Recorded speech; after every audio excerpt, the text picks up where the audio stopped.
అంటే అలయన్స్ లో జనసేన కమ్మ వర్సెస్ కాపు ఈక్వేషన్స్ అక్కడ వర్కౌట్ అవ్వట్లేదు అంటారా, లేదంటే బీజేపీని జత కట్టుకోవడం వీళ్ళకి ఇష్టం లేదంటారా? కమ్మ కాపు అనేది ఓట్ షేర్ ఉండే madam. Actual TDP alliance, BJP, TDP and Janasena రెండు కలుసుకుంటే కొద్దిగా వేరేగా ఉంటుండే. కాకపోతే ఏంటిదంటే వాళ్ళకు తెలుసు మనం కంపల్సరీ మనము ఈ ముగ్గురు కలిసిన కొన్ని సీట్లు వస్తాయి అనేది ఒక మెసేజ్ ఇద్దామని చెప్పేసి వచ్చారు. కానీ యాక్చువల్గా వీళ్ళ ముగ్గురు కలవకుంటే మాత్రం వాళ్ళకు టికెట్ సీట్స్ అనేది బిలో 20 వస్తుండే. ఈవెన్ సింగిల్ ఎవరు పోటీ చేసిన బిట టీడీపీకి బిలో 20 వస్తుండే. ఈవెన్ జనసేనకి అయితే ఒక సీట్ రాకుండే మేడం. ఎందుకంటే జగన్మోహన్ రెడ్డి యొక్క ఓట్ షేర్ అనేది ఎంటైర్ స్టేట్ లో 49 పైన ఉంది, తక్కలేదు ఇక్కడ. కొన్ని కాన్స్టిట్యున్సీలలో 54, 55 ఉంది రాయలసీమ సైడ్, 60 వరకు వెళ్తుంది. అదే మీకు కోస్టల్ సైడ్ వచ్చేలాగల్లా 48, 49, 48, 49, 50 ఈ రేషియోలో ఉందన్నమాట కొన్ని కాన్స్టిట్యున్సీలలో. అదే నీకు ఎస్టీ కమ్యూనిటీ ఎక్కడైతే అసెంబ్లీ కాన్స్టిట్యున్సీ ఉందో అక్కడ 55 వరకు వెళ్తుంది జగన్మోహన్ రెడ్డిది.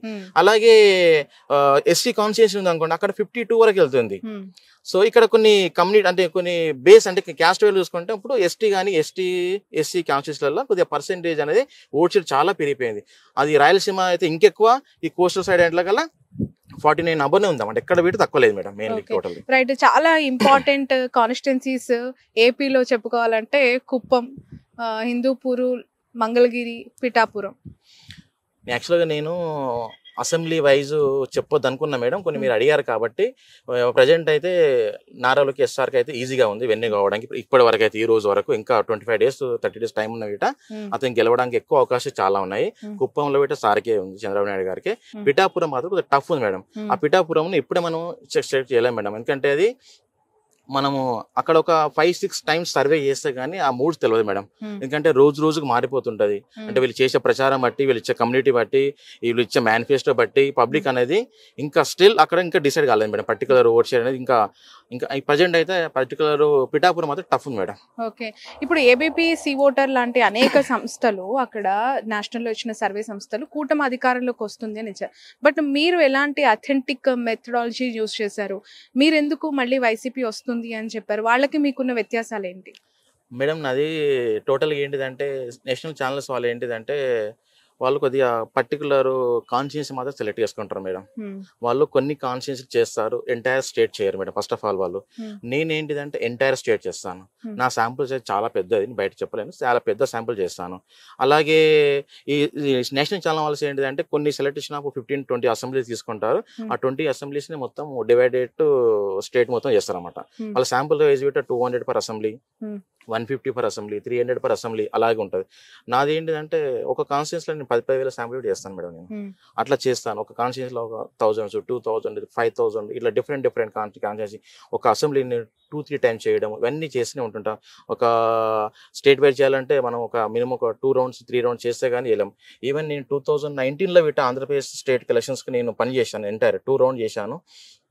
అప్పుడు నేను 125 seats ఇచ్చాను మేడం మన జగన్మోహన్ రెడ్డికి. ఇవన్నీ మీరు చూసుకోవచ్చు, ఇబ్బంది గూగుల్లో ఉంటుంది. కానీ ఎందుకు మరి బీఆర్ఎస్ గెలుస్తుంది అని మీరు ఇచ్చారు సర్వే, అది పూర్తిగా వ్యతిరేకత చూపించింది, అది ఓడిపోయింది కదా అక్కడ. దీని మీద పదే చాలా మంది కోట్ చేస్తూ ఉన్నారు. అగ్రి మేడం, నేను ఒప్పుకుంటాను మీ మాట. నేను యాక్చువల్గా ఏంటిదంటే మేడం, నేను 100% నేను ప్రీపోల్ను రిలీజ్ చేయను మేడం. ఫస్ట్ ఆఫ్ ఆల్ నేను యాక్చువల్గా ఏంటంటే ఇప్పుడు ఇంకా 1 month ఉంది కాబట్టి మీతో మాట్లాడుతున్నాను. యాక్చువల్గా నేను అదే నేను 1 week 2 days ఉంటే అసలు మీతో మాట్లాడలేను. ఎందుకంటే నా రిపోర్ట్స్ 99 కాదు 100% సక్సెస్ చేయడానికి ఆస్కారం ఉంటుంది. ఎందుకంటే నా క్లయింట్ కంపల్సరీ నేను ఏదైనా చెప్తాను, ఓడిపోతావు అంటే ఓడిపోతావు, గెలుస్తావు అంటే గెలుస్తావు, అలాంటి పని నేను చేస్తాను.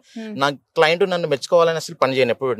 అతను నన్ను తిట్టిన పర్లేదు, నాకు పేమెంట్ ఇవ్వకున్న పర్లేదు, కానీ నేను అలా పని చేయను. కాకపోతే ఏంటిదంటే నేను తెలంగాణ ఎలక్షన్స్ అన్నప్పుడు నేను నా రిపోర్ట్ యాక్చువల్గా నేను ఎగ్జిట్ పోల్లో ఇస్తాను. కాకపోతే ఏంటంటే నేను ప్రీ పోల్ 2 days ఎలక్షన్స్ అన్నప్పుడు నేను కాన్స్టిట్యున్సీ వైజ్ ఎవరు గెలుస్తారో, ఎవరు టఫ్ ఉన్నారని ఎవ్రీథింగ్ నేను డీటెయిల్గా ఇచ్చాను మేడం. నా సర్వేను ఒక పెద్ద కంపెనీ, ఇండియా లెవెల్లో పనిచేసే పెద్ద కంపెనీ, ఆల్రెడీ తెలంగాణలో ఒక పార్టీకి పనిచేస్తున్న కంపెనీ కంపేర్ చేశారు. నా సర్వే వాళ్ళ సర్వే కంపేర్ చేసి ఎక్కడైతే టఫ్ ఉన్నదో అక్కడ వాళ్ళు ఫుల్ పేజ్ గా పనిచేసిండ్రు. ఎవరైతే గెలుస్తాం అనుకున్నారు బీఆర్ఎస్ వాళ్ళు అంతా సైలెన్స్ గా ఉన్నారు. వాళ్ళు అపోజిషన్ వాళ్ళు అంతా వాళ్ళు మంచిగా పని చేసుకొని ఆ 2 days లో మొత్తం మారిపోయింది మేడం. ఎక్కడైతే నేను ఒక 25 ఇస్తాను సీట్స్ అవి టఫ్ ఉన్నాయని, నా సర్వే వాళ్ళ సర్వే సేమ్ కంపేర్ చేసుకుంటే నా సర్వేకి వాళ్ళ సర్వే పర్ఫెక్ట్ ఉంది. నాకు వచ్చింది రిపోర్ట్ కాబట్టి చెప్తున్నాను. వాళ్ళు బీఆర్ఎస్ వాళ్ళు ఏమో గెలుస్తామన్న కాన్ఫిడెన్స్ లో వీళ్ళకుండే ఓవర్ కాన్ఫిడెన్స్, వాళ్ళకేమో కంపల్సరీ గెలవము నాకన్నా చెప్తే కరెక్ట్ గా ఉంటారు అని చెప్పి కాన్ఫిడెన్స్ తోటి వాళ్ళు మంచి పని చేసుకున్నారు. ఈవెన్ ఎల్ఎస్సీ డే వరకు కూడా పని చేసుకున్నారు. దానివల్ల నా సర్వే కొద్దిగా అక్కడిక్కడ వేయడానికి కారణం పెట్టి అది మేడం 100%. ఈవెన్ అంత టఫ్ 2019 లో నేను అంత సీట్లు ఇచ్చాను వైసీపీకి, నేను యాక్చువల్ గా 45 ఇచ్చాను టీడీపీకి, జనసేనకి నేను ఇచ్చిన 0. 2019 మీరు రికార్డు చూసుకోవచ్చు, 0 ఒక్కటి వీడియోలే. నేను నన్ను చూసి చాలా మంది కంపెనీస్ ఏంటి 7-8 జనసేన వస్తాయి అన్న వాళ్ళు వీట నా రిపోర్ట్ చూసినాక లాస్ట్ మినిట్ లో 0-2, 0-3 వచ్చారు. నేను ఫస్ట్ డే నుంచే నేను 0 మీదనే ఉన్నా. ఆ పర్సన్ గెలిచిన పర్సన్ వీట 200 ఓట్లతో గెలిచిండు. ఇప్పుడు 21 మంది అభ్యర్థుల్లో జనసేన ఎన్ని గెలొచ్చే అవకాశం ఉందంటారు, ఒక figure? Janasena BJP 2 alliance madam, అవి చూసుకున్న వీట 4 to 5 మాక్సిమం మేడం. నేను అసెంబ్లీ పేరు చెప్పలేను నేను, ఓకేనా, ఎందుకంటే చెప్పడం వల్ల నాకు ప్రాబ్లం అవుతుంది, వాళ్ళు పని చేసుకుంటున్నారు. జగన్మోహన్ రెడ్డి ఎంత మెజారిటీతో గెలిచే అవకాశం ఉందంటారు? మేడం 90,000 పైన వస్తుంది, తగ్గదా కాదు. ఎందుకంటే మేము అక్కడ టీడీపీ అలయన్స్ అనేది ఇప్పుడు ఇంత ముందు కొద్దిగా ఉండే మేడం. యాక్చువల్ గా ఇంత ముందు టీడీపీ ఒక 2 సీట్లు కొద్దిగా ఎడ్జ్ వచ్చింది, కానీ ఇప్పుడు అలా లేదు. ఇప్పుడు అనేది మొత్తం అక్కడ ఉన్న 10కి 9 మొత్తం కంపల్సరీ మొత్తం గెలిచేస్తుంది. ఒకటి వీట అక్కడ వాళ్ళు ఓడిపెట్టలేదు మేడం మొత్తం ఓవరాల్ గా. ఇప్పుడు ఈవెన్ ఇక్కడ నెల్లూరులో పనిచేస్తున్నాను నేను. నెల్లూరులో ఇది ఒక 1 month బ్యాక్ ఒక టీడీపీ ఎడ్జిలా అన్న ఫీలింగ్ ఉండే మేడం యాక్చువల్ గా. అంటే ఇక్కడ వచ్చే select of candidates important madam. ఏదన్నా కాన్స్టిట్యున్సీ గెలవాలి అంటే అక్కడ క్యాండిడేట్ సెలెక్షన్ అండ్ ఎవరైతే ఎంపీ క్యాండిడేట్ కానీ ఎమ్మెల్యే క్యాండిడేట్ కానీ వాళ్ళకి సెలెక్షన్ ఆఫ్ క్యాండిడేట్ కరెక్ట్ గా ఇచ్చారు కాబట్టి కొన్ని సీట్లు ఓడిపోయే సీట్లు వీట వైసీపీ అనేది గెలవడానికి అవకాశం ఎక్కువ వచ్చేసింది మేడం. మెయిన్లీ ఇది ఒకటి. పర్సెంటేజ్ వీట మేడం టోటల్ ఓవరాల్ చూసుకుంటే పర్సెంటేజ్ అనేది 47-48 ఉన్న ఓట్ షేర్ అనేది ఇప్పుడు 50కి వచ్చేసింది, 50కి వచ్చింది నియర్లీ. ఇప్పుడు ఇంకో కొన్ని అదే రాయలసీమ లో గల 54-55. ఈ నెల్లూరు పార్లమెంట్ లో విజయసాయి రెడ్డి వర్సెస్ వేమిరెడ్డి ప్రభాకర్ రెడ్డి, ఇక్కడ ఏ విధంగా ఉంది ఈ పార్లమెంట్ సెగ్మెంట్? మేడం ఇక్కడ నేను చాలా పెద్ద పని చేశాను మేడం. యాక్చువల్ గా నేను ఒక వీక్ లో మొత్తం నేను విజయవాడ వెళ్తున్నాను, వైజాగ్ వెళ్తున్నాను, ఈవెన్ రాయలసీమ వెళ్తున్నాను, ఇక్కడ నెల్లూరులో పెట్టి ఉంటున్నాను.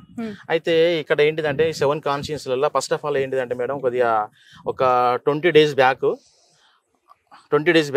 ఎట్లుండే కొద్దిగా టీడీపీకి 2-3 అసెంబ్లీలు గెలుస్తాయి అన్న ఫీలింగ్లు ఉండే మేడం, 2 నుంచి 3 అసెంబ్లీలు.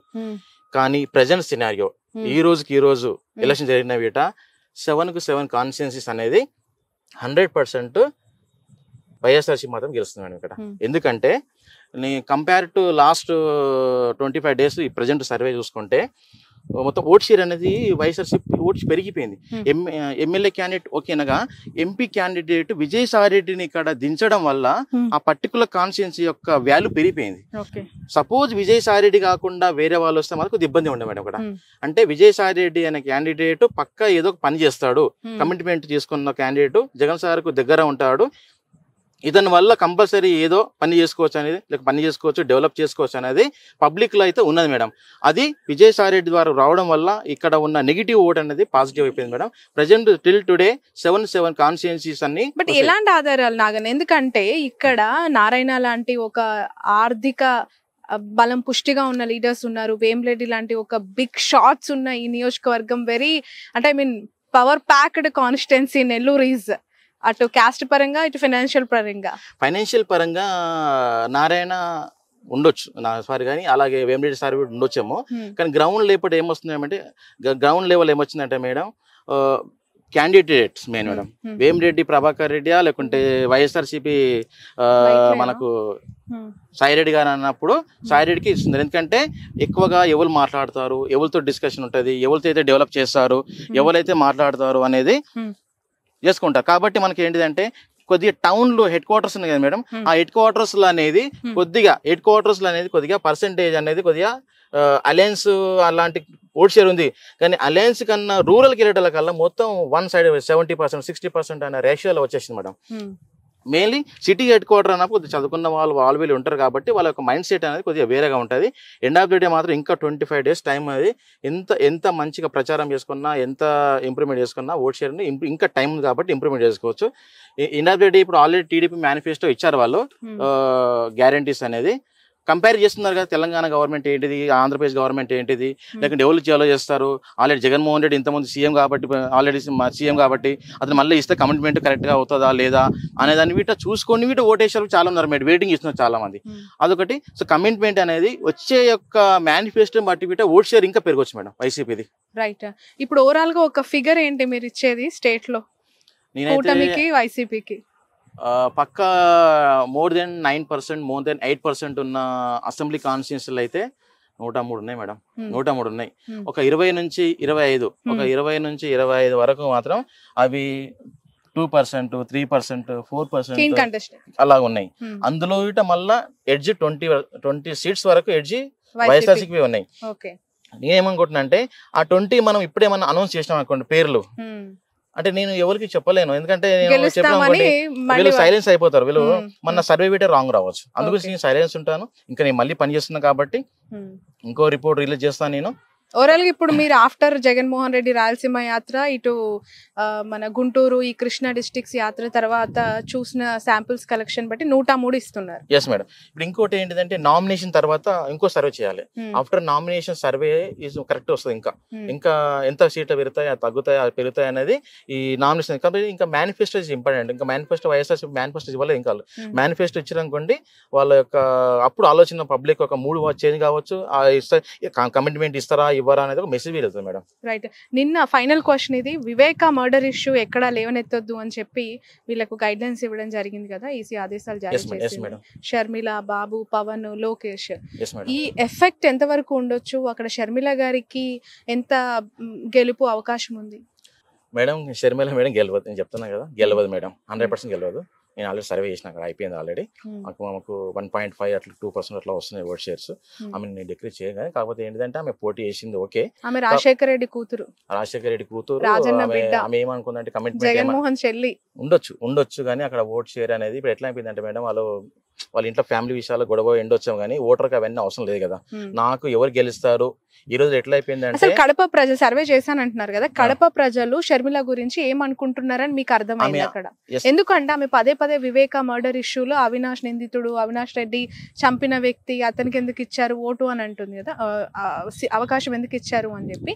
ఇదేమైనా ప్రజల్లోకి తీసుకెళ్లగలిగిందా? ఆల్రెడీ వాళ్ళు ఒక చేసుకున్నారు మేడం, వర్క్ చేశారు. యాక్చువల్గా ఏంటిదంటే వాళ్ళు ఏమనుకున్నారంటే, నేను వివేకానంద బాబాయ్ కదా మేడం, బాబాయ్కి షర్మిల మేడం ఎంపీ క్యాండిడేట్ కావాలనే ఒక కోరిక ఉందని చెప్పారా మేడం. చెప్తే మన పబ్లిక్ యాక్సెప్ట్ చేయాలి కదా మేడం. ఆల్రెడీ ఇప్పుడు జగన్మోహన్ రెడ్డిని చూస్తారు కానీ షర్మిల మేడం చూడ మేడం. ఎందుకంటే షర్మిల మేడం ఆల్రెడీ తెలంగాణలో వచ్చి పోటీ చేసి చేస్తాను చేయలేదమ్మ, ఇక్కడ ఏం చేస్తుంది? ఇంకోటి ఏంటిదంటే పోటీ అనేది షర్మిల మేడంకు జగన్మోహన్ రెడ్డి కాదు కదా పోటీ. ఇక్కడ పోటీ అనేది జగన్మోహన్ రెడ్డికి చంద్రబాబు నాయుడుకి పోటీ కానీ, అంతేగాని ఇతనికి ఈమెకైతే కాదు కదా మేడం. సో ఓట్ షేర్ అనేది రెండు పార్టీల మధ్యనే 98 or 96% to 97% వీళ్ళిద్దరి మధ్యలోనే ఉంటుంది మేడం, కూటమి మధ్యలోనే ఉంటుంది. ఒక పర్సెంట్ పార్టీకి ఎక్కువ రావచ్చు, పార్టీ తక్కువ రావచ్చు, కానీ ఓట్ షేర్ అనేది అవుట్ ఆఫ్ 100% ఓట్ షేర్ లో 96 to 97% ఇద్దరి మధ్యలో ఉంటుంది. ఆ 3% అందరిగా బీఎస్పీ చేసుకుంటే, కాంగ్రెస్ చేసుకుంటే, ఇతరులు చేసుకుంటారు మేడం. 150 అట్లా. Okay, right. ఇంకా ఏమైనా చెప్పాల్సిన అంశాలు ఉన్నాయంటారా ఈ ఓవరాల్? నేనేం చెప్పలేదు madam. Manifesto is very important. Manifesto is correct గా ఉంటే కమిట్మెంట్ తోటి గెలుస్తారా అనేది ఒక మెసేజ్ వెళ్తుంది. So manifesto is important. Manifesto వచ్చినాక వీట సర్వే అనేది ఇంకా మారిపోవచ్చు, అంటే పెరగవచ్చు, తగ్గవచ్చు, చెప్పలేము. ఏదున్నా కానీ manifesto is very important. But ఒక్క అవకాశం అని బాబు ప్రజల నోట్ అడుగుతున్నారు కదా, దానికి ఏం కన్ఫైన్ అవ్వట్లేదా ప్రజలు? వాళ్ళ కూటమి మెయిన్ మేడం. కూటమి వాళ్ళు ఆల్రెడీ వాళ్ళు తెలుసు కదా మేడం, ఎట్లయినా మనం సింగిల్ గెలిస్తే గెలవము, కూటమి అయితే గెలుస్తాము అని కాంపిటీషన్ ఇస్తారు. ఫస్ట్ ఆఫ్ ఆల్ ఏంటిదంటే జనసేనకు ఒక సీట్స్, ఒక వాళ్ళ సీఎం ఏంటి మేడం, జనసేన వాళ్ళ పరిస్థితి ఏంటిది? జనసేన వాళ్ళు మా యొక్క పవన్ కళ్యాణ్ సీఎం కావడం వాళ్ళ బాధ్యత. 10 సంవత్సరాలకు అదే అంటారు వాళ్ళు. 10 సంవత్సరాల నుంచి నాకు సీఎం కావాలి, సీఎం కావాలి, సీఎం కావాలి. ఇప్పుడు ఎట్లా అయిపోయిందంటే ఆ సీఎం అయ్యే క్యాండిడేట్ అలయన్స్ లోపల ఒక 50 సీట్లన్నా 60 సీట్లన్నా మాకు వస్తాయి అన్న ఫీలింగ్తో వాళ్ళు పనిచేసిండ్రు జన సైనికులు. పాపం వాళ్ళు 10 సంవత్సరాలుగా లాస్ట్కి ఇప్పుడు వచ్చేదాకా ఏమైంది, 21 సీట్స్ వచ్చేసారు.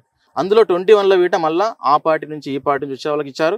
ఎవరైతే 10 సంవత్సరాలు కష్టపడుతున్న క్యాండిడేట్స్ ఉన్నారో వాళ్ళకి టికెట్ రాకపోవడం వల్ల వాళ్ళ కింద పనిచేసే క్యాడర్ కానీ వాళ్ళంతా totally dissatisfied. First of all dissatisfied ఎక్కడ ఏంటంటే వాళ్ళు వాళ్ళ క్యాండిడేట్ సీఎం కార్డు అని తెలివంగానే ఆ యూత్ కానీ లేకుంటే ఎవరైతే కష్టపడ్డ వాళ్ళు ఉన్నారో టోటల్లీ వాళ్ళు నర్వస్ గా ఫీల్ అయ్యారు మేడం. వీళ్ళు అలయన్స్ లోపల వీటి ఒక 50 సీట్లు వస్తాయనుకున్నారు. 21 సీట్లు రావడం వల్ల ఏంటిదంటే వాళ్ళు ఆ వచ్చిన వాళ్ళకి మళ్ళీ పాత వాళ్ళకే కాకుండా కొత్త బయట నుంచి వచ్చిన వాళ్ళకి టికెట్లు ఇవ్వడం వల్ల వీట కొద్దిగా మైనస్ వాళ్ళకి మేడం. ఇంకోటి ఏంటిదంటే బీజేపీకి 1-2% ఓట్ షేర్ లేని పార్టీకి 8 పార్లమెంట్లు ఇవ్వడము, అందులోపల మళ్ళీ వాళ్ళకు 10 అసెంబ్లీలు కాన్స్టిట్యూన్సీ ఇవ్వడం అనేది కొద్దిగా ఇబ్బంది అయింది. దానివల్ల ఏంటిదంటే వీళ్ళు వాళ్ళకి పని చేయట్లేదు, వాళ్ళు వీళ్ళకి పని చేయట్లేదు, వీళ్ళు వాళ్ళకి పని చేయట్లేదు, అట్లా అయిపోయింది మేడం టోటల్ గా. ఇప్పుడు క్యాడర్ ఇప్పుడు ఇంపార్టెంట్ కదా, క్యాడర్ తోటి సంప్రదింపులు చేసి అన్ని చేసినా కరెక్ట్ గా ఉండే, మాకు చెప్పకుండా చేశారన్న ఫీలింగ్ గ్రౌండ్ లో జరుగుతుంది మేడం. అదొకటి రాకుండా ఉంటే మంచిగా ఉండే, అది వచ్చేసింది గ్రౌండ్ లో already. Right, thank you so much Naganna గారు. యాక్చువల్ గా చీకటి పడిపోయింది, మిమ్మల్ని మార్నింగ్ నుంచి క్యాచ్ చేద్దాం అనుకున్నాను. సో ఇదంతా కూడా మీ డేటా కలెక్షన్ అనుకుంటా. సో నెల్లూరే కాదు రాష్ట్ర వ్యాప్తంగా కూడా మీ అభిప్రాయాన్ని అంటే నియోజకవర్గాల్లో ఉన్న మూడ్ని మాకు ఎక్స్ప్లెయిన్ చేసినందుకు థ్యాంక్ యూ సో మచ్. చూద్దాం ఖచ్చితంగా మీ రిజల్ట్, అక్యురేట్ రిజల్ట్ ఎంతవరకు జెన్యున్ గా ఉండబోతోంది, రాబోయే ఎన్నికల్లో ఎంతవరకు మీ సర్వే నిజం అవబోతుంది అనేది. Thanks a lot. Thank you.